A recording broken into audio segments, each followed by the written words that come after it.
Avec. Ah, du son, pourquoi les autres? Est-ce que quelqu'un peut me dire... Question. Est-ce que quelqu'un peut me dire où se trouve le Gan Eden? Ah, je sais. Ok, vers. À côté de. Où est enterré Adam Rishon? Tu l'as vu là-bas? Non, je peux, mais il a été enterré Adam Rishon. Ah, on dit, il y a plein de choses qu'on dit. Je sais plus c'était où, c'est pas grave. La question, c'est de savoir où c'est qu'il est. Dans la Neshama. Mais, donc en fait, ce qui est écrit dans le Sefer Bereshit, c'est l'histoire à dormir debout. C'est dans le Neshama, en fait, c'est jamais passé, c'est une histoire. Ah, peut-être c'est une image. C'est une autre Tu peux dimension. dire que si tu arrives à un certain niveau, dans ta Neshama, tu peux l'avoir. Peut-être c'est une image pour se dire que si tu arrives à un niveau, on étudie la Torah, etc., à un niveau tech, même avec ta Neshama, tu peux arriver. Tu vas y arriver où après? C'est un monde spirituel. Spirituel. C'est pas dans la Terre. Pas dans la Terre. C'est une autre galaxie. Une autre galaxie.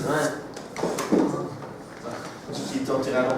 Sinon, après la faute. Pas l'entrée, j'ai quelle heure du Damas? C'est pas l'entrée du Gan Eden. Pourquoi je pose cette question? Tu vas voir tout de suite. On va commencer cette question. C'est chinois. On n'a pas demandé. Top. C'est le moment d'éteindre les téléphones. Même les rabbinikim. Fais honte. Maintenant, essayez d'écouter bien et de vous concentrer. Cette question naïve que posent tous les enfants au Gan, à la Ganénette, elle a toujours la mauvaise idée de répondre que c'est loin, loin, loin. Mais on ne peut pas le voir. Parce qu'on ne sait pas exactement où c'est. Aujourd'hui, on a des satellites, on peut savoir chaque millimètre dans le globe terrestre, qu'est-ce qui se passe, qu'est-ce qu'il y a là-bas. Et on n'a pas encore découvert le Gan Eden. De dire que c'est spirituel, ça aussi c'est pas possible. Pourquoi? Parce qu'il est écrit dans la Torah que El Mikra Yotzei Midei Pshuto, que même s'il y a du Pshat, Drash, Remez, Sod, il y a aussi le Pshat. Et Adam Arishon, il a mangé un fruit, et il était au Gan Eden, et etc. Donc c'est... Maintenant, est-ce que c'est exactement comme c'est écrit? Ok, c'est pas forcément que le Nachash c'était exactement comme un serpent, etc. Mais dans l'idée, El Mikra Yotzei Midei Pshuto, il y a le Pshat. Et le Pshat, c'est qu'ils étaient au Gan Eden, qu'ils se sont fait jeter du Gan Eden, etc. C'est pas dans les mondes spirituels. C'est clair qu'il y a aussi des niveaux spirituels d'étude de ce texte. Mais, dans le Pshat, le Gan Eden, il est là. Donc, il est là, mais il n'est pas là. Alors, où il est? Ça, c'est la question. Et pour répondre à cette question, on va raconter une histoire. Et c'est une histoire qui va nous prendre à 1 heure, mais... 40 minutes. C'est fini, oui. Qui va nous faire passer par beaucoup d'explications pour comprendre qu'est-ce qui se passe dans notre vie. Il y avait une fois un chassid à Tel Aviv. C'est pas très bien ensemble, mais c'est comme ça que c'est l'histoire. Il y a des chassidim à Tel Aviv. Et donc il est monté dans un bus à Tel Aviv. Et dans le bus était plein. Et il restait 2 places assises. Et les deux, c'était 2 places de 2. Et les 2 places étaient libres. Il y avait à côté des femmes qui étaient assises dans chaque place, une femme. Ouais. Lui, il voulait s'asseoir à une place. Maintenant, la femme qui était à côté, elle était importante. D'accord? Donc, s'il s'assoit, il ne peut pas s'asseoir à côté d'elle, il doit s'asseoir sous elle ou quelque chose comme ça. D'accord? Donc, il a demandé gentiment, est-ce que c'est possible, si vous pouvez passer là-bas, comme ça, moi, je peux m'asseoir ici. Alors, elle a dit, bon, pas de problème. Elle se lève, elle passe de l'autre côté. Il y avait 2 jeunes derrière, juste derrière, de Tel Aviv, pas religieux, bien entendu, qui commençaient à s'énerver, s'exciter. Ouais, les religieux sont complètement fous, ils voient une femme, ils deviennent complètement fous. Voilà, nous, on regarde des femmes, ça ne nous fait rien du tout. Et voilà, c'est ce qui se passe. Et depuis de quel droit vous faites lever cette femme. Et ta. Bon, les mecs dans le bus, ils étaient contents parce qu'ils avaient un peu de action. D'accord? Il y aura quoi raconter à la maison quand on rentre. D'accord? Et bon. Le chassid disait, il dit rien. Et eux, ils crient, etc. Après qu'ils ont fini, lui, il se retourne comme ça, tranquillement, et il leur dit, vous savez, il n'y a que des aveugles qui peuvent regarder le soleil. C'est vraiment fou, c'est obligé. Alors, et il se retourne. Alors, un des deux qui n'a pas réussi à se retenir sa curiosité, alors excusez-moi une seconde, qu'est-ce que vous avez dit? Quel rapport avec les aveugles et le soleil? Il dit, mais j'ai dit qu'il n'y a que les aveugles qui peuvent regarder le soleil. Non, mais quel rapport? Je vais expliquer.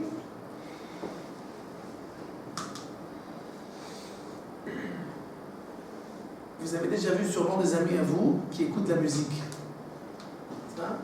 Quand vous rentrez dans un bus, en général en Israël, vous voyez des jeunes qui écoutent la musique avec des haut-parleurs comme ça sur les oreilles. C'est un truc énorme, d'accord? Moi, à mon époque, on cherchait des trucs qui étaient derrière les oreilles qu'on ne voit pas, etc. Aujourd'hui, c'est des mecs qui se baladent avec une... Et quand tu rentres dans le bus, c'est tout le bus qui saute avec le mec. C'est pas que lui qui entend, c'est jusqu'au chauffeur devant, tout le monde entend. Et tu sautes au rythme. Maintenant, le mec, après quand il est chez lui et que sa mère elle l'appelle, il n'entend pas. Il faut qu'elle hurle. Elle hurle, pourquoi? Parce que, qu'est-ce qu'il a fait avec ses oreilles en fait? Il a un sens, le sens de l'ouïe. Qu'est-ce qui se passe? Quand j'ai le sens de l'ouïe qui est aiguisé, par exemple, la prof de piano de ma sœur, quand moi je joue au piano, quand moi je joue au piano, ma femme elle est en extase. Quand je joue au piano et que la prof de ma sœur est à côté, elle veut m'assassiner. Pourquoi? Parce qu'elle n'entend que des horreurs. Ma femme, elle ne fait pas attention, elle ne comprend pas. D'accord? Mais elle, son ouïe, elle est tellement aiguisée. Qu'est-ce que tu as fait? Tu as assassiné cette partition. D'accord? Donc, pourquoi? Parce que l'ouïe, plus elle est aiguisée, plus elle est protégée, et plus elle est fine. D'accord? Mais si tu es toute la journée, tu n'entends plus rien. Si tu travailles avec des tracteurs toute la journée, il faut que ta femme elle hurle pour que tu l'entendes. C'est comme ça que ça se passe. Maintenant, quand ta femme elle hurle, ça veut dire que quoi? Que ton ouïe elle est en bonne santé ou en mauvaise santé? En mauvaise santé.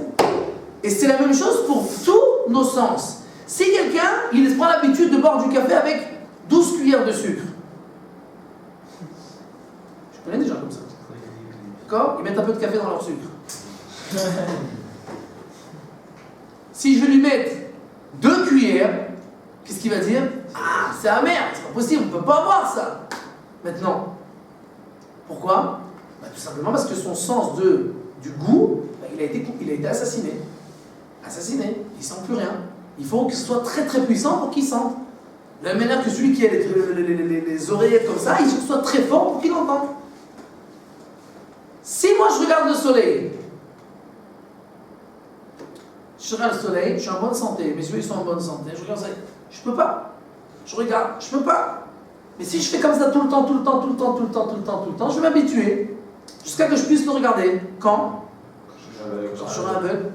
Pourquoi? Parce que quelqu'un qui est en bonne santé, ses sens, chaque petite attaque, ils sont sensibles.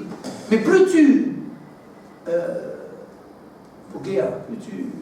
tu atteins tes sens, et moins ils deviennent sensibles.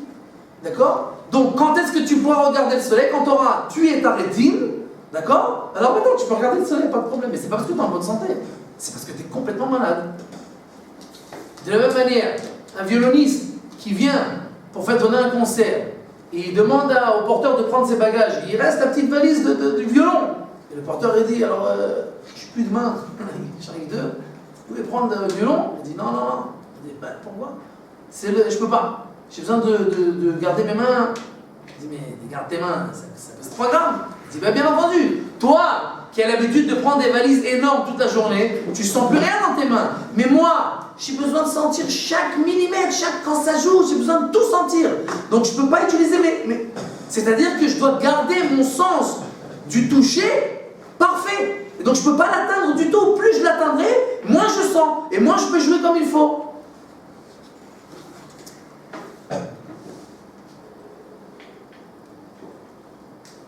C'est exactement la même chose avec les sens spirituels. De la même manière que le sens matériel, on les a tous reçus parfaits, en bonne santé. Mais nous, on les assassine. On mange du sucré toute la journée, on écoute un grand volume, et tout le temps, on assassine nos sens matériaux, et c'est pour ça que on n'est plus en bonne santé, et c'est pour ça qu'on a besoin toujours de plus haut degré pour sentir. La même chose dans les sens spirituels. Ah, mais pourquoi il lui a dit ça la facile, hein? Je sais pas compris. Minute, j'explique. On a dit que ça prend une heure.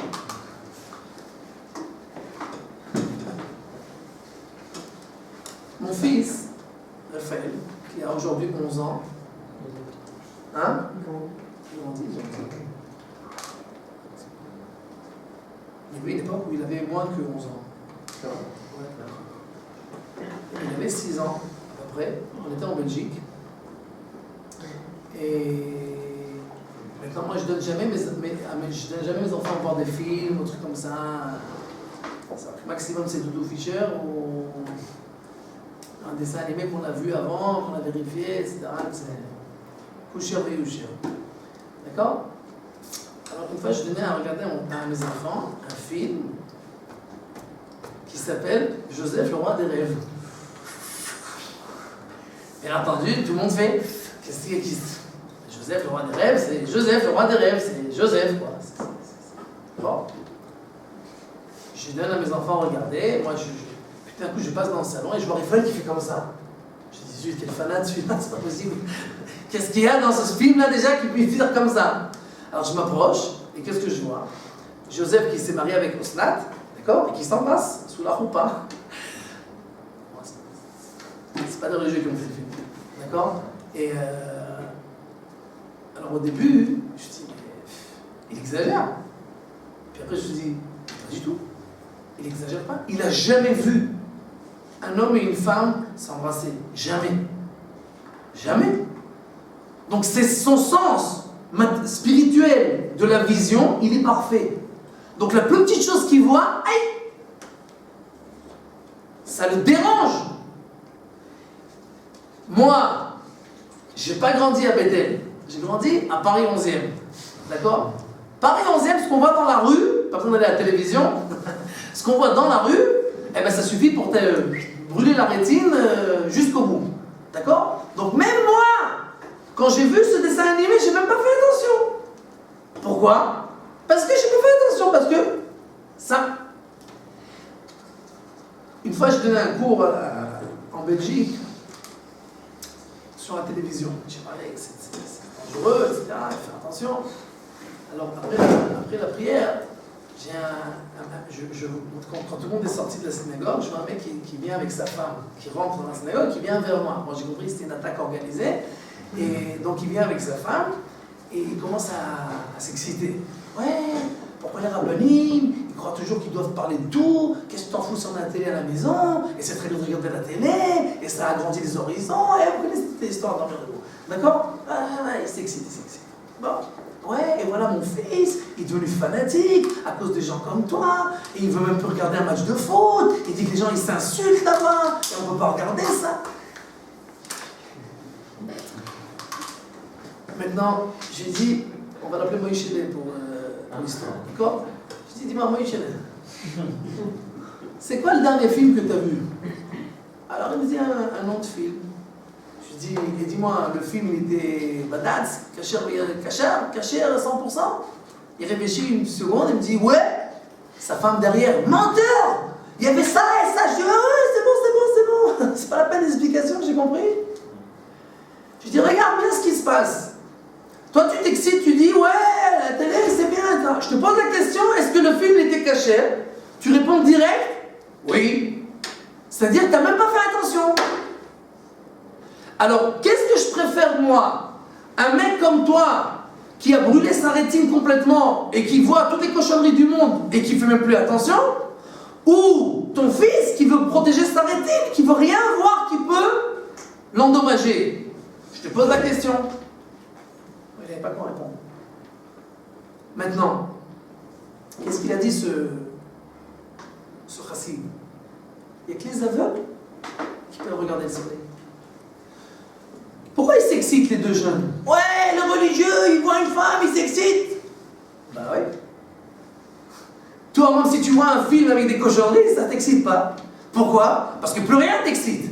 Il faut monter la dose, jusqu'à que quoi? Maintenant je commence à m'exciter. Maintenant je commence à sentir quelque chose. Mais pourquoi? Parce que c'est toi qui es en bonne santé? Mais non, parce que toi tu es complètement malade, tes yeux sont complètement brûlés, tes sens, tes sensations, il n'y a plus rien qui peut les exciter. Mais ça veut pas dire que tu es en bonne santé, ça veut pas dire que tu es normal. Ça veut dire que tu n'es complètement pas normal. Et le petit qui voit un homme, une femme qui s'embrasse et qui fait comme ça, ben lui il est en bonne santé. Quand ce chassid là, il ne veut pas monter à côté de la femme parce qu'il a peur que ça le dérange, ben lui il est en bonne santé. Pourquoi? Parce que ses sens, ils sont protégés à 100%. Maintenant, qu'est-ce que ça veut dire? Il est écrit, et donc ça explique ce qui est écrit dans Chazal. Kol hagadol michavero, yitzro gadol emeno. Tout celui qui est plus grand que son ami, spirituellement, alors son Yetzer Hara, il est plus grand. Le Yetzer Hara, c'est comme un ressort. Plus tu tires, plus tu t'éloignes de lui, et plus la pression, elle est forte. La Gemara, elle raconte sur Rabbi Amram. Rabbi Amram qui est parti une fois faire Pidyon Shvuim. Pidyon Shvuim, c'est racheter un prisonnier. Et c'était une jeune fille qui s'était fait prendre par les Goïms. Il est parti la racheter. Il est parti avec des élèves à lui. Et quand ils sont revenus sur la route, ils sont entrés dans une auberge. Et maintenant, bien entendu, bon, elle c'est une femme et eux c'est des hommes. Alors ils l'ont mis au deuxième étage. Et il y avait des escaliers, pas une échelle, des escaliers qu'il fallait 10 personnes pour les bouger. Alors, ils ont fait monter la jeune fille en haut, et Rabbi Amram, avec tous ses élèves, ils étaient encore 10, ils ont enlevé les escaliers. Comme ça, on est protégés. En plein milieu de la nuit, on entend des cris, des hurlements. La Gemara raconte, hein. Nous, Rabbi Amram, il y a le feu chez Amram, il y a le feu chez Amram. Tout le monde se réveille en hystérie, d'accord? Tous les élèves ils viennent, et qu'est-ce qu'ils voient? Ils voient que Rabbi Amram tout seul, il a pris les escaliers, il les a ramenés, il est en train de monter. Et c'est quoi le feu? C'est quoi le feu? Le Yetzer Hara. Donc Rabbi Amram, il s'est bien crié, non Rabbi Amram. Lui-même il s'est bien crié, le feu il chez Amram. Les élèves ils lui ont dit, ils sont venus, ils lui ont dit, mais qu'est-ce que tu fais? Biyashtan, tu nous as fait honte. Toi, notre âme, tu nous as fait honte. Qu'est-ce qu'il a dit? Qu'est-ce qu'il a répondu? Il dit, je préfère être stupide à vos yeux toute ma vie plutôt que d'être stupide devant Dieu même une seconde. C'est-à-dire que il a compris que son Yetzer, il s'était réveillé et il savait que c'est un être humain, d'accord? Je vous dis quelque chose de très très joli, très beau. Vous savez, le Shiur Aleph, les Israéliens qui sont en Shiur Aleph, qui sont au début, grâce à notre cher ami Noël, d'accord? Plus de la moitié des gens ont fermé leur téléphone. Moi j'ai branché mon téléphone, c'est l'Antiquité, d'accord? L'époque des dinosaures. Et il y a les smartphones. Vous avez des smartphones? On appelle ça chez nous smartphone. Et maintenant, plus de la moitié des élèves déjà, ils ont fermé. C'est-à-dire comme il y a un code comme ça qui s'appelle CM Security, c'est que tu fermes tu peux garder les applications que tu as envie, Waze, la banque, ce que je sais moi, ce que tu as besoin, et toute la suite, c'est fermé, tu ne peux plus rentrer. Maintenant, il y a un élève qui a dit, ouais, mais ça sert à rien, il faut se renforcer. Ouais, se renforcer, les gabers, il faut être plus fort que son Yetzer Hara, on ne peut pas toujours se sauver, etc. Tous les élèves, c'est pas moi qui ai dit, tous les élèves, qu'est-ce qu'ils lui ont dit? Ils disent, ouais, il faut se sauver du Yetzer Hara, mais il faut savoir aussi où c'est qu'on se trouve. Il faut savoir aussi, chacun, c'est quoi son niveau. Il y a écrit à Yom Kippour, qu'est-ce qu'on dit? Ayetzerara u'mi'esh va'ani mikash. Le Yetzerara, c'est le feu, Noura ve'amra, le feu chez Amra, et moi je suis de paille. Vous avez déjà vu du feu et de la paille faire la guerre? Ça va très vite, hein? Ça se termine très vite la guerre. C'est ce qu'on dit pendant la tfila. Kibou mi'esh va'ani mikash. Dis-moi, comment on fait la guerre avec le feu et la paille? Eh bien, tu prends la paille et tu te sauves le plus vite possible, le plus loin possible. C'est comme ça qu'on fait la guerre. Tout simplement, pourquoi? Parce que tu dois savoir qui tu es. Tu te prends pour qui? Pour un ange? Ça veut dire, oh non, non, moi je ne vais pas fauter. Ouais, mais arrête ton cirque. Tu te crois où? T'es pas un ange, t'es un être humain. Or, un être humain, avec un iPhone aujourd'hui normal, il ne peut pas tenir le coup. Impossible. Même moi, avec les PSC là-bas, et dans l'autre, il n'y a pas d'internet. Pourquoi? Parce que je suis aussi un être humain. Ça n'a pas l'air, mais c'est vrai. On est tous des êtres humains. D'accord? Et on doit savoir, chacun, où c'est qu'on se trouve. Maintenant, qu'est-ce qu'il y a écrit? Quelqu'un, plus son niveau est élevé, plus son Yetzirah, il est grand. Mais ça veut dire quoi? Ça veut dire que quoi? Que plus on est tzaddik et plus on pense à des mauvaises choses tout le temps? C'est ça que ça veut dire? Ma putain. Et puis s'il faute, et ben, Yetzirah, il sera grand. Non! C'est quand il faute, et ben, il aura des plus grandes envies. Bidiouk, c'est quand la faute vient à lui, alors l'envie est plus grande. Parce que, à quoi un homme il pense tout le temps? À ce qu'il est occupé tout le temps. À ce quelqu'un qui étudie la Torah tout le temps, sa tête elle est occupée à quoi? À la Torah. Mais, vu que sa tête elle est occupée à la Torah tout le temps, quand il arrivera un isayon, une épreuve ou quelque chose, ça sera plus difficile pour lui. Son Yetzirah, il sera beaucoup plus grand. L'autre qui s'occupe des bêtises du matin au soir, alors même quand il voit des bêtises, il n'y a pas d'épreuve. Il faut que l'épreuve soit vraiment quelque chose de grand. Pourquoi? Parce qu'il est déjà, sa santé est complètement éclatée. Sa santé spirituelle n'existe plus. Ken? Pardon, il était avant. Oui, voilà, par exemple, on coupe le téléphone, un truc comme ça. Et le Yetzirah, il va se limiter à ça, il va pas se trouver un autre moyen. La réponse est très simple. Tu sais qu'il a compté. La réponse est très simple. Je connais des centaines, peut-être pas des centaines, oui, enfin des centaines, oui, plus que 100 en tout cas, d'accord? Des centaines de jeunes qui viennent chez moi pleurer. Ouais, on veut arrêter, mais on n'arrive pas, etc., etc. Maintenant, même quand on essaye d'arrêter, la tête, elle continue à travailler tout le temps. Et la raison, c'est laquelle? Pourquoi? Tout simplement. Dans notre tête, il y a deux parties. Il y a la partie qui a trait à la mémoire à court terme. Et il y a la partie qui a trait à la mémoire à long terme. Tout ce que tu as vu depuis que tu es né, c'est comme un ordinateur. Il n'y a pas de delay. Tu peux faire delete, c'est jamais effacé. Tu peux toujours retrouver ça. D'accord? Maintenant, dans ta tête, tu ne te rappelles plus. Mais des fois, tu as un flashback de ce qui s'est passé quand tu avais 2 ans. D'accord? Pourquoi? Ça veut dire que tout est à l'intérieur. Alors, comment ça se passe? Plus il y a des choses que je ne pense pas, et plus elles rentrent dans la mémoire à long terme. Et donc je les oublie. C'est pas qu'elles sont effacées, mais je les oublie. Maintenant, plus il y a des choses que je vais penser à elles, et plus elles restent tout le temps dans la mémoire à court terme. Maintenant, si j'ai vu des mauvaises choses il y a 2 ans, j'ai pas revu ça depuis, mais j'ai vu d'autres choses qui me rappellent ces mauvaises choses, alors jamais tu les oublies. Ça reste toujours dans la mémoire à court terme. Donc, quand quelqu'un, il se fait des limites, en fait, qu'est-ce qu'il fait? Il s'oblige à doucement, doucement, doucement ne plus penser à ces choses-là. Et alors, doucement, doucement, doucement, il n'a plus envie de penser à ça. Parce que pourquoi un homme, il commence à faire des bêtises? Parce que c'est peut-être elle travaille trop, elle fait des heures supplémentaires. C'est pour ça que les Chazal, ils disent que Kashim Irura Avera Yotermina Avera, que les mauvaises pensées sont plus dures que la Avera elle-même. Parce que quand tu fais des heures sup avec tes pensées, à la fin, tu arrives à faire des Averotes que tu peux plus t'arrêter. Pourquoi? Parce que ta tête, elle travaille tout le temps. D'accord? Donc ce qu'il faut faire d'abord, c'est pas arrêter les mauvaises pensées, les mauvaises actions, c'est arrêter les mauvaises pensées. Or, comment arrêter les mauvaises pensées? C'est techniquement faire que je ne puisse plus arriver à des endroits où ça va me ranimer les mauvaises pensées tout le temps.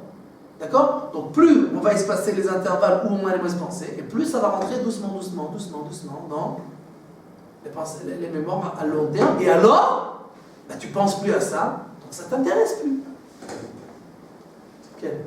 Non, moi, j'arrive pas à accepter le fait de repousser, enfin d'ignorer pour se développer.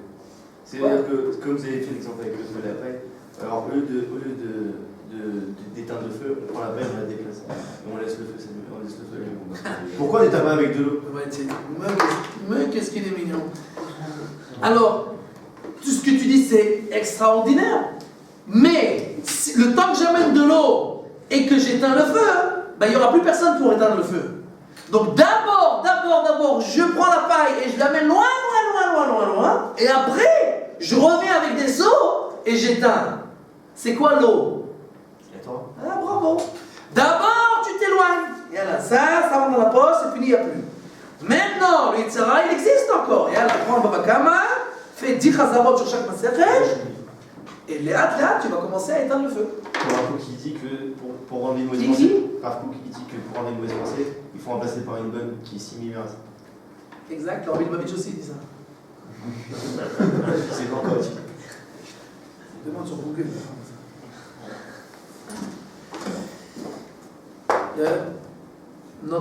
Notre comment s'appelle, notre tête, c'est comme un ordinateur. Khatsitri, c'est un seul sens. Chaque mauvaise chose qui rentre, c'est une bonne pensée qui sort. Chaque bonne pensée qui rentre, c'est une mauvaise pensée qui sort. C'est comme ça que ça marche.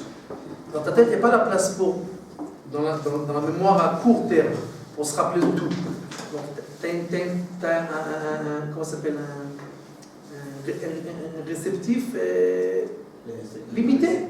Donc, récepteur, donc, plus tu vas rentrer des bonnes choses, plus les mauvaises choses elles vont repasser. Comme ça que ça se passe. Ken, compris? Très bien. Maintenant, est-ce que quelqu'un peut me répondre? Ken? Et on sait qu'est-ce qui est la norme? La norme? C'est-à-dire qu'est-ce qu'il ne faut pas regarder, qu'est-ce qu'il faut regarder? Ce qui est permis par le Shulchan Aruch, tu peux regarder. Ce qui n'est pas permis, tu ne peux pas regarder. Sur Internet, tu ne peux rien regarder. Tout est à soi. Pratiquement. Ça veut dire, je sais pas, par exemple, je sais, il y a des raves qui s'autorisent de s'asseoir à côté de filles, par exemple, dans le bus.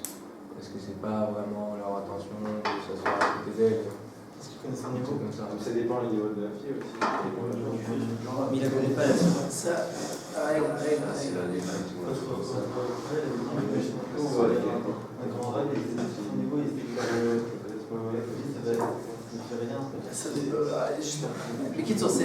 ça dépend qui, quoi, quand, etc. C'est-à-dire que si la fille, par exemple, elle est mal habillée, alors c'est l'homme chané qui tu es, tu ne peux pas t'habiller là-bas, tu ne peux pas t'asseoir là-bas. Pourquoi? Parce que tu ne peux pas la regarder, tu ne peux pas être à côté d'elle. D'accord? Ça, c'est obligé. Maintenant, si la fille, elle est bien habillée, Hassida Kadisha Parisha, elle est bien charib, elle est complètement couverte avec un drap, etc. Moi, j'exagère. D'accord? Alors, d'un point de vue d'Allah, il n'y a aucun problème de s'asseoir. Quelqu'un, il sent que ça va lui faire un problème. Alors, il s'assoit pas. Mais d'un point de vue d'Allah, il n'y a pas de problème. Mais il y a des choses qui sont très claires. Dans l'Allah, qu'est-ce qu'on a le droit de regarder, qu'est-ce qu'on n'a pas le droit de regarder. D'accord? Sur Internet aujourd'hui, c'est pas Internet. Je parle tout ce qui a trait à la civilisation occidentale. C'est tout ça. Tout. Je te donnais un chiffre que j'ai vu sur Internet. parce que je vais t'expliquer, parce que j'ai écrit un article là-dessus, et j'ai un ami qui s'est discuté avec moi, qui a dit non, tu exagères, c'est pas comme ça, etc. Je dis écoute, moi je sais pas. Toi tu as Internet, il y a la brio, tu vas Rav Google, tu rentres là-dessus, tu cherches. Et dis-moi qu'est-ce que tu vas voir. Il a ouvert la première page, il a même pas rentré sur les sites, il a regardé juste la première page. Il s'est presque évanoui, il a éteint, il a dit bah, t'as raison, c'est pire que ce que je croyais. Il a écrit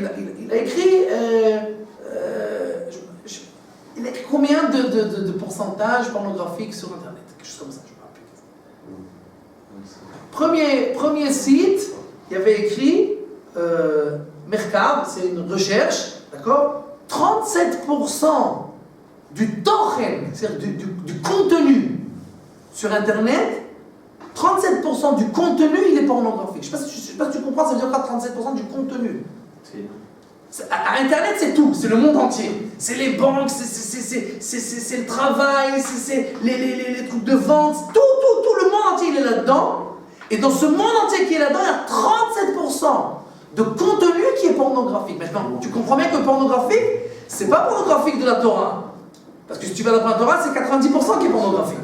D'accord? C'est 37% que porno. D'accord? Donc, ça c'était le premier site. Deuxième site, 99% des Talmidei Yeshivot, Esder, ils tombent sur les sites pornographiques. Troisième site, recherche, aujourd'hui c'est prouvé, l'internet c'est fait que pour le porno. C'était comme ça, sur la première page. Il a fermé, il a dit, c'est encore pire que ce que je croyais, laisse tomber. D'accord? Maintenant, je ne dis pas qu'Internet c'est mal. Si, c'est mal. Je dis que c'est mal. Mais il y a des bonnes choses sur Internet. Il y a des bonnes choses. Les cours d'oral. C'est pas seulement les cours d'oral, ça c'est. D'accord? T'as Waze, extraordinaire. T'as, comment ça s'appelle? T'as la banque, au lieu d'aller perdre ton temps, etc. Tu fais tout par Internet, c'est extraordinaire. Il y a des choses bien. Mais, le nezek, les dégâts et les dommages qu'il y a par rapport à ce que tu gagnes, c'est complètement effacé. Alors, si tu es intelligent et que tu gardes Rak Machetov par Internet, tu gardes chez toi que ce qui est bien sur Internet, et tu te bloques, il n'y a pas trop remonte. Je dis la vérité, j'étais étonné. Hein. J'ai un élève qui est venu, le Shuralev, qui m'a donné son téléphone à bloquer. J'ai bloqué. Il est revenu le lendemain, il m'a dit Nora, mais tu as oublié de fermer un site et par site tu peux rentrer dans tous les sites. Ferme-le-moi s'il te plaît. Je dis waouh, au Hachem. Alors il a gardé toutes les applications qu'il a envie. Il écoute la musique, alors je sais pas, il y a plein d'applications. D'accord? Alors, il se protège. D'accord? Et aujourd'hui, encore une fois, tu sais, qu'est-ce qui est permis? Où est la limite? La limite, c'est Shulchan Aruch. On ne dit pas Satmer. Je ne dis pas Satmer. Satmer, il faut t'enfermer. Voilà. D'accord? Je ne dis pas ça. Mais je dis la limite. La limite, c'est Shulchan Aruch. C'est ça? Quel? Ok, peut-être que c'est bien beau de mettre des sites, mais si de base on est destiné à fauter, peut-être qu'on ne votera pas de cette manière, mais qu'on trouvera toujours d'autres façons, mais même que nous on s'en rendra pas compte. Exact. Il y a deux choses. Un, le fait même de faire la guerre. Aujourd'hui, ce qui se passe, c'est que la majorité des gens, ils ont abandonné. Ah, c'est foutu, de toute façon, on n'arrivera pas. Alors d'abord, le fait même que tu te rappelles à toi que tu es en train de faire la guerre, et tu dis, moi je suis cinglé, quoi, j'ai fermé mon téléphone, je suis en train de me crever à chaque fois parce que j'ai pas d'internet, etc. Et je vais aller faire des bêtises. Je dis pas que ça marche à 100%, mais ça aide beaucoup. Ça, c'est un. Deuxièmement, encore une fois, vu que techniquement, tu as beaucoup moins la possibilité, qu'est-ce qui se passe? Tu y penses beaucoup moins. Tu penses beaucoup moins, ben, tu veux beaucoup moins. C'est ce qu'ils ont dit, Chazal. Evar katan ba'adam. Il y a un petit membre dans l'homme. Si tu le rassasies, il a faim. Si tu l'affames, il est rassasié. C'est tout simple. D'accord? Maintenant. Juste, comme vous l'avez dit, à notre niveau, nous maintenant, vu qu'on a été assassinés, comme vous dites. Pas encore été assassiné. Je sais pas, par exemple, moi, je fais la visite à des filles. Et donc, du coup, j'ai plus les tirades, je vais penser à. J'ai fait la visite à cette fille, je vais penser à sa nudité ou quoi. Je vais pas penser à ça. Donc, ça sert à quoi que j'arrête alors que. Je te pose une question. Les sons sont réversibles. Je te pose une question, me réponds. Sincèrement. Tu fais la bise à beaucoup de filles. C'est ça? Enfin, toutes les filles que tu connais, à chaque fois que tu fais la bise à une fille, tu penses pas ça. Mais il y a des filles qui sont plus mignonnes que les autres. Tu penses jamais à rien sur aucune fille. Ça dépend. La réponse est très simple. Ça veut dire si elle m'intéresse.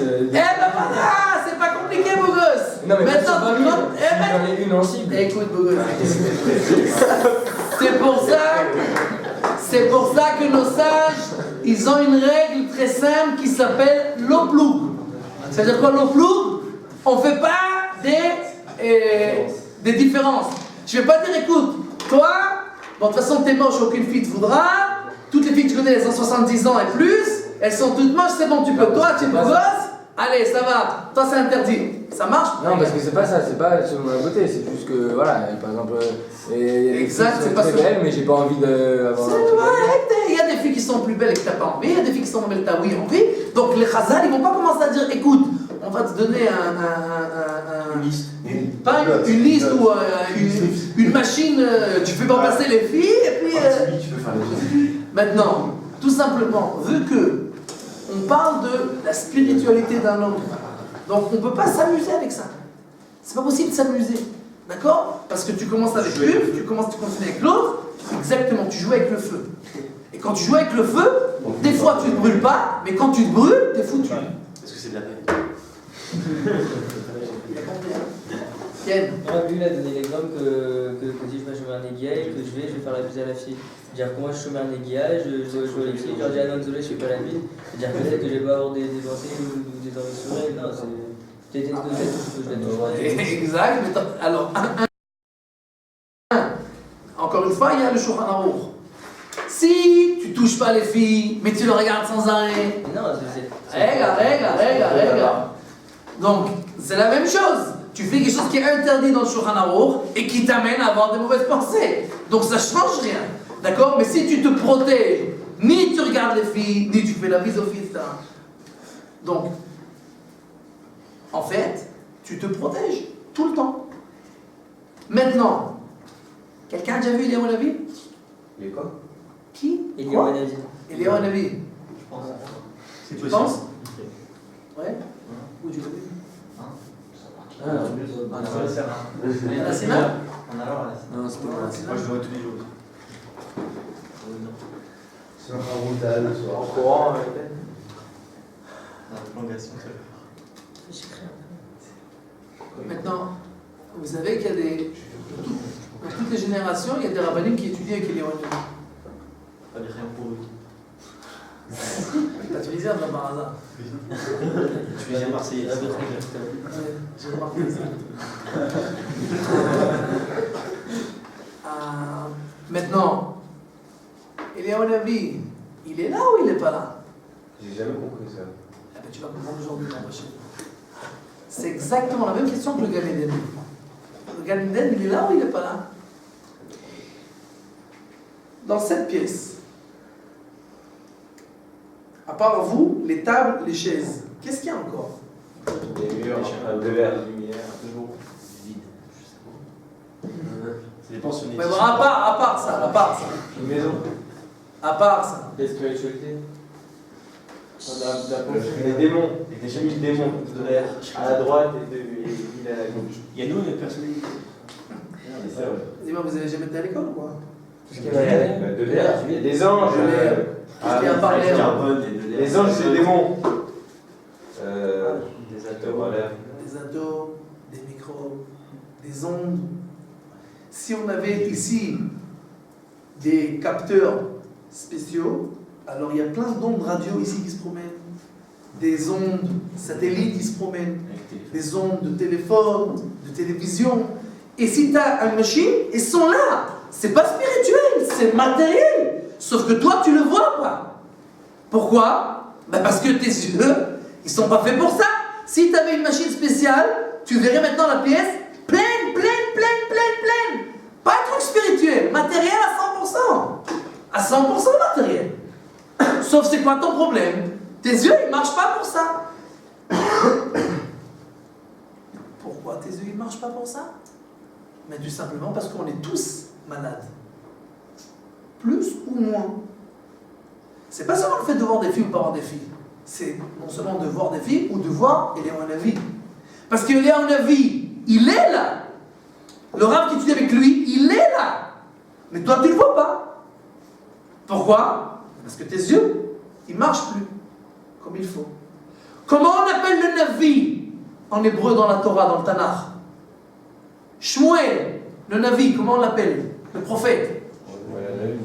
Bravo. Aroé, celui qui voit. Comme ça dans le Tanakh on l'appelle. Aroé, il voit. Pourquoi il voit? Pourquoi moi je vois pas? Exact. Il voit ce que toi tu vois pas. Le Gan Eden. Adam Arishon il était là-bas, il voyait le Gan Eden, il vivait dans le Gan Eden. Mais aujourd'hui pourquoi nous on voit pas? Il est là.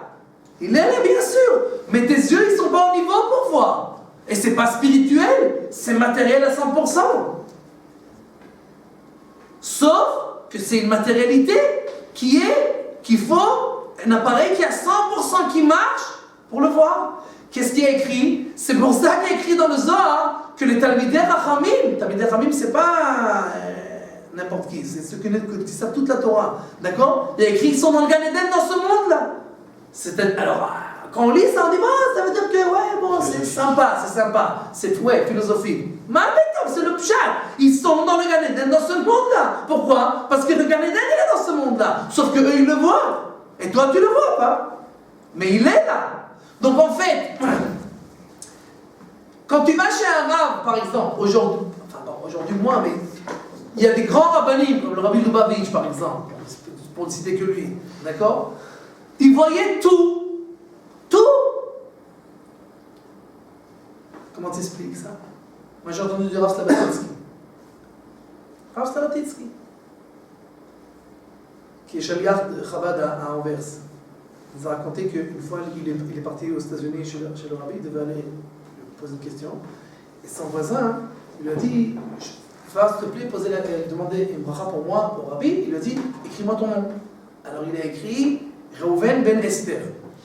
Je ne me rappelle plus, Reuven ben Esther.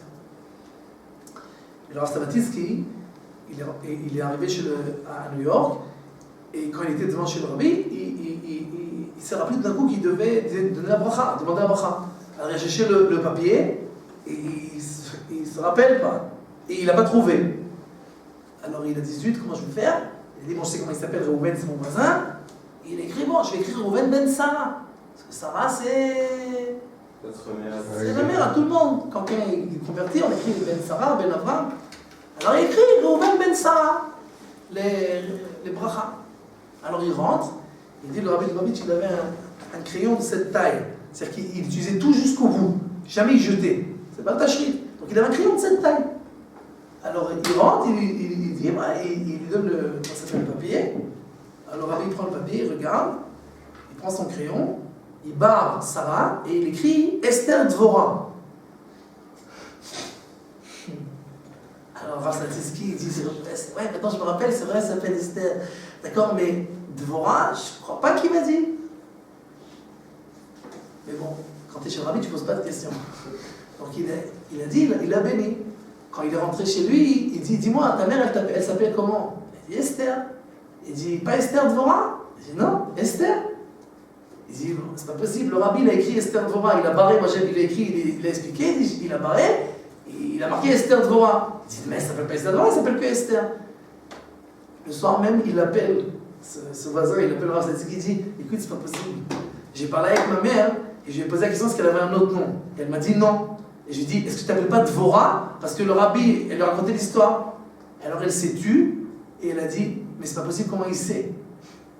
C'est le nom que j'avais avant la Shoah, et je voulais oublier ce nom, alors je ne m'appelle plus avec ce nom. Mais mon nom c'était Esther Dvorah, etc. Alors, maintenant, tu peux maintenant aller commencer à discuter. Ouais. Moi, le Rav Stavatitsky, je le connais, d'accord? C'est pas un mytho, d'accord? Et maintenant, comment t'expliques une chose pareille? Comment t'expliques? Ben, tout simplement, il y a ce qui s'appelle Aroé. Aroé, c'est celui qui voit. Quand quelqu'un, il se protège. Maintenant, le rabbi Lubavitch, par exemple, qu'est-ce qu'il avait dans sa vie? Rien. Il allait de sa maison au 770. 770, à la maison, 770. Jamais il est sorti de là-bas. Jamais.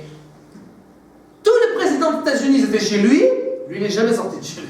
Tous les présidents d'Israël étaient chez lui, il n'est jamais sorti de chez lui. Tous les grands rabbins du monde entier étaient chez lui, il n'est jamais sorti. Tu veux venir, tu vas chez lui. Lui, il va chez personne. Donc il est resté dans ces arbres de halakha toute sa vie. Donc, automatiquement, il voit ce que tu ne vois pas. Il s'est protégé. Il voit ce que tu ne vois pas.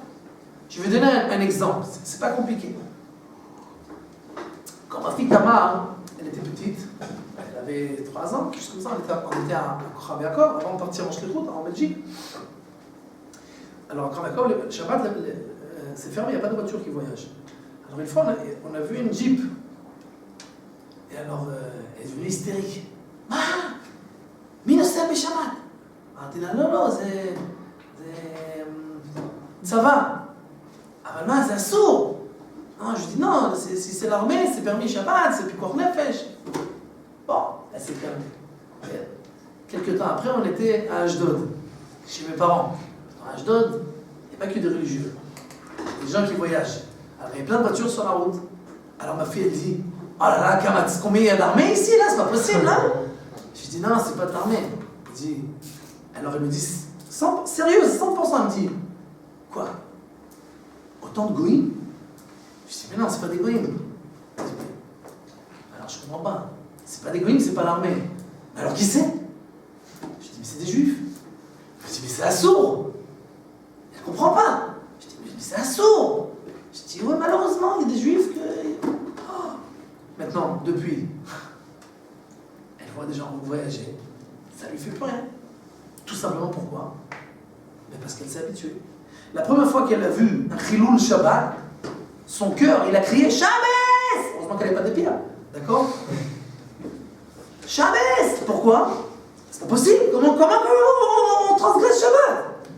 Et puis quand tu vois du Chiloul Shabbat, du Chiloul Shabbat, du Chiloul Shabbat, du Chiloul Shabbat sans arrêt, mais ça ne fait plus rien. Le Chafetz Chaim, il a dit que à chaque fois qu'un juif il voit une transgression du Shabbat, il doit hurler Shabbat dans son cœur. Pour pas s'habituer. Pour pas devenir insensible. Parce que tes sens après, on sent plus. Ils peuvent revenir les sens après. Bien sûr, encore une fois, c'est ce qu'on a expliqué. Plus tu te protégeras rapidement et efficacement et fortement, et plus tes sens y reviennent. De la manière que quelqu'un qui boit avec 12 cuillères de sucre, comment tu fais pour le ramener à la santé? Tu descends de 10 cuillères, 8 cuillères, tu descends. Moi, avant, je buvais 2 cuillères et demie de sucre. Aujourd'hui, je bois une demi, 3/4 max. C'est comme ça. D'accord? Tu peux t'habituer. Tu peux te réhabituer. Tu peux remettre tes sens comme les physiques, les spirituels. Ça dépend que de toi. Capiche? Donc, récapitulons en 2 mots comme en 1000. On a des sens physiques, on a des sens spirituels. De la même manière que nos sens physiques, plus on va les utiliser à haut volume, à haut niveau, plus on va les endommager, de la même manière les sens spirituels. Et c'est pour ça qu'on doit se protéger. Qu'est-ce qu'on entend? Qu'est-ce qu'on parle? Qu'est-ce qu'on mange? Qu'est-ce qui est écrit sur les aliments interdits? Il y a des gens, ils mangent tout ce qui bouge. Tout ce qui passe, tout ce qui rentre fait ventre. Alors, Esther. Maintenant, il dit, ouais, il y a écrit cachère. Il y a écrit cachère, ouais.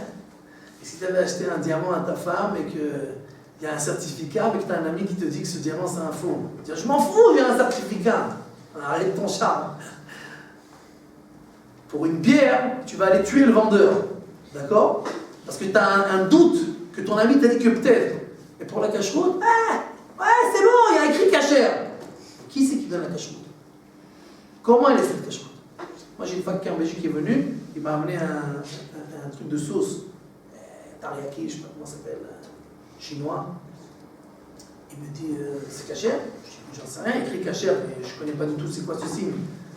Il me dit, ouais, j'ai acheté à Bnei Brak. Je dis, ouais, ça ne veut rien dire, tu l'as acheté à Bnei Brak. Je ne sais pas c'est quoi cette cache-route. Je lui dis, laisse-moi, je vais vérifier. Il m'a laissé, j'ai appelé le Rav Hanan Brand de Jérusalem, qui est celui qui s'occupe de la cache-route méadrine à Jérusalem. Je lui dis, écoute, voilà, j'ai un truc, ça est écrit cachère, et je lui ai décrit le signe. Il me dit, je ne connais pas ce signe, je vais vérifier, je te rappelle. Il vérifie, il me rappelle, il me dit, ouais, il y a une cache-route comme ça à Miami de rabbin réformé. C'était réformé, qui donne une cache-route. Mais cette cache-route, elle vaut quoi? 0. Rien du tout. C'est tarif la méhadrine. D'accord? Et c'est écrit cachère. Maintenant, tu vas dans un restaurant, il y a écrit cachère. Mais qui c'est qui est en train de cuisiner? des Arabes et des gens qui ne sont pas religieux. Il y a un mashgiach ici. Chez cette personne, tu irais manger à la maison? Jamais tu mangerais chez lui. Pourquoi dans un restaurant tu manges? Parce qu'il y a écrit kasher. Tu sais ce que ça veut dire quand il y a écrit kasher? Moi j'ai posé la question une fois à plusieurs rabbins Ibrahim, des grands rabbins d'Israël. C'est quoi la différence entre kasher et kasher mehadrin? La différence est tout simple. Kasher, moi je peux pas, je dois donner possibilité à tout le monde de manger kasher, minimum. Maintenant, je vérifie les aliments, est-ce qu'ils sont cachés? Après, et je donne les règles. Qu'est-ce qui se passe après dans la cuisine? J'en sais fiche, je ne peux pas vérifier. Kasher mehadrin, c'est-à-dire que tu es obligé d'avoir un mashgiach tzamoud. C'est un mashgiach qui est tout le temps là-bas et qui vérifie que tout se passe bien. Chez cette personne, tu vas manger toi à la maison? Jamais. Pourquoi dans un restaurant tu rentres et tu manges? Qu'est-ce qui se passe dans la cuisine là-bas? Tu sais ce qui se passe? Est-ce qu'il connaît la halachot? Il mélange tout, il fait... Tu sais ce qui se passe? Tu peux pas savoir comment tu manges. Et qu'est-ce qui est écrit dans la Gemara? Venit metemba. Quand on mange des choses qui ne sont pas vraiment à 100% cachères, alors la tête, elle se recouvre de poussière, tu captes plus. Venit metemba. Tu captes plus. Et alors après tu dis, ouais, je suis allé chez là, j'arrive pas à comprendre, je m'accroche pas. Mais la Gemara dit, pourquoi tu t'accroches pas? Tu t'accroches pas. Parce que tu recouvres sans arrêt ta neshama. Alors il y a écrit, venit metembam. Que votre cœur, il devient metumtam. Il n'a plus à capter. Maintenant, encore une fois, tout ça, c'est nos sens spirituels. Plus on va s'habituer, et plus on sent pas. Je vais vous donner un exemple, un miracle. C'est quoi un miracle? Un miracle. Nous, avec les enfants, on fait très très attention. Tout ce qu'on mange. Vraiment très très attention. Et on leur a appris. Faire attention, jamais s'appuyer sur ce qu'on dit. Il faut regarder chaque chose. J'étais à Pessah dernier chez mes parents. Mes parents mangent kasher. Kasher mehadrin. Donc j'étais chez mes parents. On revient. On était parti de la prière, Pessah. On est parti de la prière. Je reviens à la maison. Et ma fille Tamar, elle vient me voir, elle me dit, papa, c'est cachère ça? Je dis, non mais écoute, t'exagères, on est chez mes parents, tu nous fous la honte, là, c'est quoi, c'est cachère? C'est cachère, bien sûr, c'est cachère. Elle me dit, mais je crois qu'il y a un problème.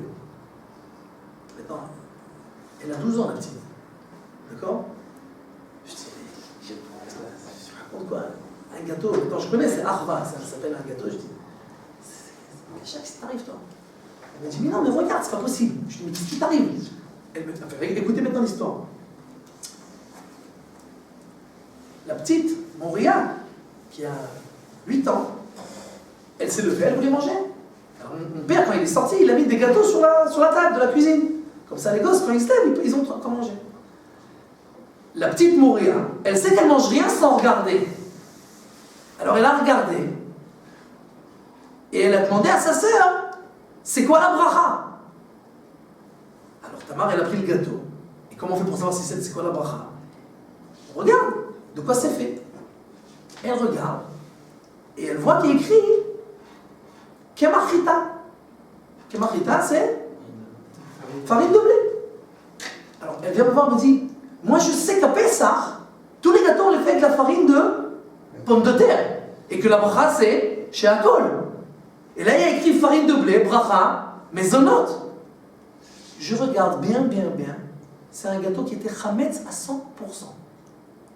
Mon père, c'est pas lui qui a fait la gaffe. C'est le magasin où il a acheté souvent, à la limite de Pessah. Il recouvre les trucs chametz, mais des fois il y en a qui passent de l'un à l'autre. Maintenant les gâteaux de Pessah et les gâteaux de l'année, c'est les mêmes. C'est-à-dire tu regardes dehors, ça ressemble à 100%.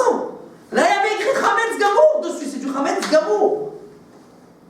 Maintenant, est-ce que vous comprenez qu'une fille de 8 ans et une fille de 12 ans, ils ont sauvé toute la famille de manger d'être carrette à Pessah? Pourquoi? Parce que leurs sens sont aiguisés. Hop, doucement, on n'est pas des animaux, on se calme. Et maintenant, vous comprenez qu'une fille de 8 ans, elle dit, bon, je mange pas, tant que papa il n'arrive pas, il ne me dit pas qu'est-ce qui se passe. Je ne vous raconte pas qu'est-ce qu'on a fait de ça, on a fait un cirque, hein, on les a transformés, les filles, ouais, ils ont sauvé toute la famille. Mais c'est vrai, ils ont sauvé toute la famille de carrette. Je vais vous dire que l'année dernière, J'avais parlé de ça à un cours de femmes. Quand on est sorti du cours, j'ai une femme qui est venue me voir, elle pleurait. Elle me dit, Laura, il doit me faire tikkun, il doit me faire pidion, nefesh, etc. Je dis, qu'est-ce qui se passe? Ils étaient à Pessah, en train de faire un tioul, une excursion avec la famille. Et les enfants, ils avaient faim, ils sont entrés dans un supermarché, cachère, supermarché. Ils ont acheté un grand paquet de biscuits, etc. Et ils ont mangé. Puis la femme, elle se dit, ah bon, purée, c'est vraiment le même goût que celui de la mère. C'est incroyable comment ils arrivent à faire ça. Et alors elle regarde derrière pour voir comment c'est fait ça. Et il y avait écrit Chametz. En train de pleurer, etc. On a mangé Chametz, etc. Je dis, il faut jamais faire confiance à personne. Je dis pas que le supermarché il a fait ça exprès, mais ça arrive souvent. Ken. Quand on fait des heures comme ça et qu'on ne fait pas exprès, c'est pas comme si il n'y avait rien. J'avais posé une fois la question. Oui et non. Oui, il ne faut pas devenir fou. Non. Il y a écrit dans la Gemara que si tu es un tzaddik, jamais Dieu t'amène des mauvaises choses à ta porte. Donc il faut faire tchouva. Pas devenir fou, faire tchouva. D'accord? J'ai posé la question en plus à mon Rav Kila, qui n'est pas du tout un fanatique. Et il m'a dit qu'il faut faire plusieurs nefesh. Ils ont de l'argent, la tzedaka. Il a dit qu'il faut, à partir de maintenant, il faut prendre sur eux de se renforcer chaque chose qui. On prend un Pessah, il faut vérifier. Il ne faut pas faire confiance à personne. Pourquoi on remet dans le bazar là?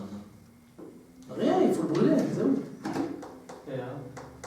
Vous avez parlé du cas de Rabbi Lubavitch, mais alors comment c'est qu'il y a des personnes. Est-ce que si toutes les personnes se mettent à étudier, à s'isoler du monde, mais à faire que ça, c'est-à-dire qu'il y aura tout le monde qui va avoir cette vision du Gan Eden?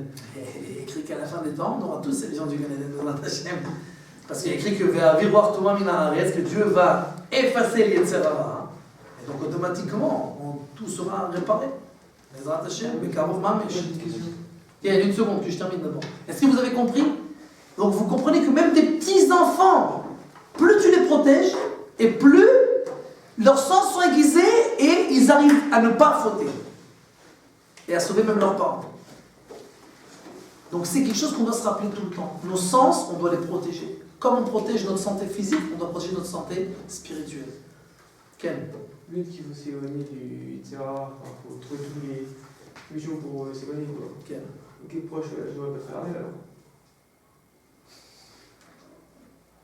Tu veux que je te réponde devant la caméra? Bah c'est vrai, hein. On peut se voir. C'est un endroit où c'est vraiment très dur de rester au milieu, j'adore. Tu poses une bonne question. Parce que c'est moi, ça descend, ça monte. Je t'ai répondu, tu poses une bonne question. Quand tu vas à l'armée, ça dépend où tu vas à l'armée, comment tu vas à l'armée, qui tu vas. Par quelle unité religieuse? Du moment où tout le monde est religieux, tout le monde est très bien. Même, par exemple, on fait du sport. Qui on a devant nous? On a une fille. Bah, ça veut dire que c'est pas religieux.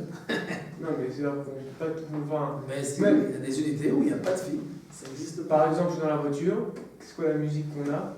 Mais dans les unités religieuses, il n'y a pas de musique comme ça. Dans les unités hyper religieuses, pour prendre des sardes, il y a des trucs comme ça. Oui, dans les unités religieuses, il n'y a pas de gens qui sont forcément très religieux. Exact. C'est impossible de Exact. C'est pour ça que je n'ai pas dit ça là. J'ai dit des unités religieuses. Aujourd'hui, il y a une unité qui s'appelle Rotem, je crois, en Givati, qui font un bedding pour entrer dedans.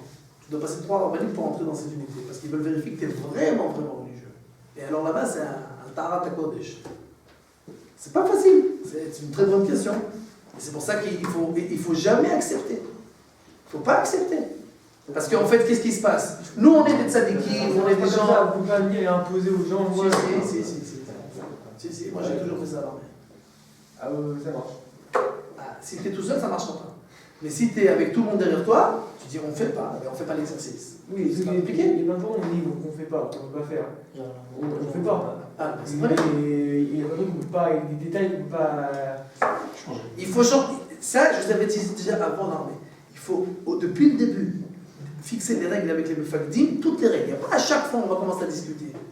Ça peut donner, c'est aussi, il y a tous des détails, par exemple, une liquide qui vient et qui te parle, mais elle n'est quasiment pas habillée, alors on est comme ça, on essaie de ne pas la regarder, mais on est à côté de nous, enfin, c'est impossible. Pour tous, c'est impossible. Ça veut dire que vous n'avez pas fait les règles comme il faut avec votre mefaket. Il faut le dire. On veut. Il faut aller. S'il se passe une erreur comme ça, il faut le dire. Ne nous fais plus ça. On veut pas. Ça nous dérange et on n'est pas obligé d'être là, de voir ça. Dans des produits matkal de l'armée, t'es pas obligé. Alors si bien entendu tu es le seul fanatique, tu vas venir, ouais, tes copains disent qu'il n'y a pas de problème. T'es mal barré. Mais si vous venez tous dire, on n'en veut pas de ça. On t'a demandé une fois, on va pas demander une deuxième fois. Mais s'il y en a un qui dit, moi ça me dérange pas, par exemple, comme dit, c'est pas grave, t'es fanatique, Il faut l'habiter. Quelqu'un qui rentre en SDL et qui casse tout le SDL, c'est-à-dire qu'il casse tout ce que le Shulchan Aruch a écrit là-bas, il dit ouais, moi ça me dérange pas, pourquoi tu rentres en SDL? Pourquoi tu veux déranger les autres qui veulent être religieux? Va avec les autres, il n'y a pas de problème. C'est pas toi qui as un problème, c'est lui qui a un problème. Oui, mais c'est impossible alors. Parce qu'on est obligé de travailler avec eux, ils ont un programme et c'est fini. Enfin voilà. Il y en a 10 qui disent qu'on peut pas, il y en a un qui dit qu'on peut. C'est une question qu'il faut se travailler spécifiquement là-dessus. C'est pas sur un pied levé qu'on peut répondre à ça. C'est tout le maharach de l'armée, toute l'organisation de l'armée. Il faut réfléchir comment on fait ça. C'est pas quelque chose qui est simple du tout. C'est pas facile. Il faut faire très attention. Avant, pendant et après. Ken? Vous avez parlé de nos sens physiques avec la bouche, etc. Mais c'est quoi exactement nos sens spirituels? La même chose. C'est pareil, sauf que c'est. Entendre. C'est pas seulement d'entendre au volume. D'entendre des choses qui cassent ta spiritualité. La shona, les grossièretés, etc. Tu manges. C'est pas le goût physique. C'est bon ou c'est pas bon, c'est sucré, c'est pas sucré. Est-ce que c'est cachère ou c'est pas cachère? Tu vois. C'est pas est-ce que c'est à haute luminosité. C'est pas ça la question. Est-ce que tu vois? Shulchan Aruch, mais qui sont? Comprendo? Dieu nous protège à tous, Bezrat Hashem.